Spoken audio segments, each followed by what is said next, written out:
لیکن آپ دیکھیں نا فرق کئی ایک چیزوں سے پڑا ہے.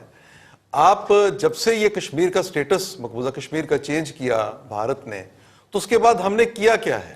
ہم تقریریں کر رہے ہیں, ہم ان سے مذاق کر رہے ہیں, ہم کہتے ہیں کہ ہم انٹرنیشنل فورم پہ جا کے بات کریں گے کشمیری عوام کے لیے, لیکن ہم اپنے ملک میں پھنسے پڑے ہیں. اور نہیں خط لکھ رہے ہیں ہم, خط اچھی انگریزی کے اندر. اب یہ آج یوم شہدائے کشمیر ہے, اس کے اوپر وزیر اعظم پاکستان اور صدر نے اپنے اپنے پیغامات جاری کیے ہیں, اور اس کے اوپر پاکستان اور پاکستان کے اوپر حکمران قوتوں نے بھارت کو ایک بہت پیارا پیغام بھی بھیجا ہے.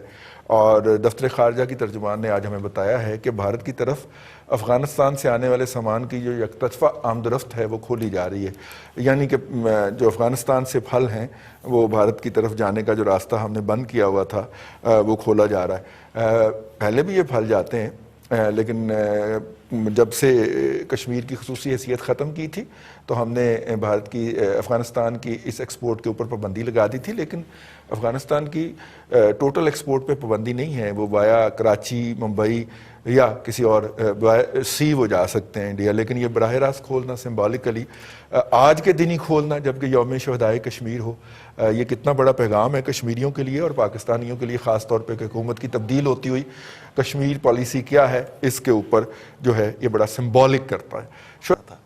لیکن آپ دیکھیں نا فرق کئی ایک چیزوں سے پڑا ہے. آپ جب سے یہ کشمیر کا سٹیٹس مقبوضہ کشمیر کا چینج کیا بھارت نے, تو اس کے بعد ہم نے کیا کیا ہے؟ ہم تقریریں کر رہے ہیں, ہم ان سے مذاق کر رہے ہیں, ہم کہتے ہیں کہ ہم انٹرنیشنل فورم پہ جا کے بات کریں گے کشمیری عوام کے لیے, لیکن ہم اپنے ملک میں پھنسے پڑے ہیں.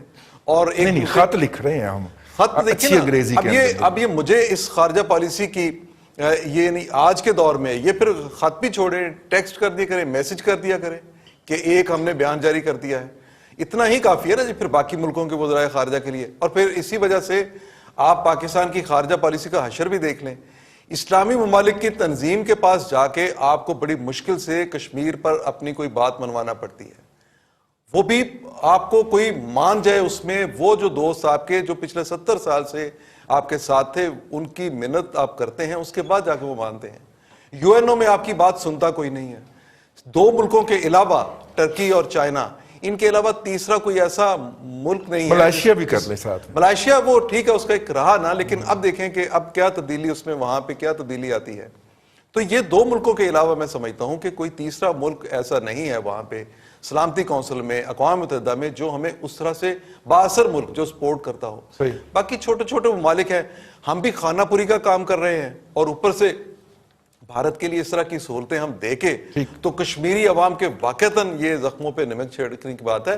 اس کا پتہ کرنا چاہیے عمران خان کو کہ یہ کس نے آج کا دن سلیکٹ کیا. یہ وزیر خارجہ صاحب کا یہ کارنامہ ہے, شاہ محمود قریشی صاحب کا, یا پھر پرائم منسٹر کے لیول پہ یہ فیصلہ ہوا؟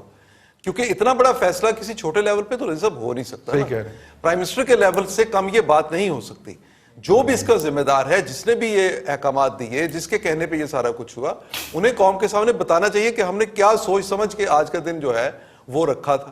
اگر اس دن کے بارے میں ویسے کسی کو معلوم نہیں تھا تو کوئی کیلنڈر تو کم از کم سامنے ہوگا نا. نہیں, پرائم منسٹر نے خود ٹویٹ کیا, سب سے پہلے ان کا ٹویٹ آیا اس کے اوپر. انہوں نے کشمیر کی جو شہداء ہیں ان کی قربانیوں, کل بھی ان کا ایک ٹویٹ تھا نا جو پہلے ہمیں پتا چلا یوٹیوب پہ نہیں, اس کو روک لیا گیا تھا.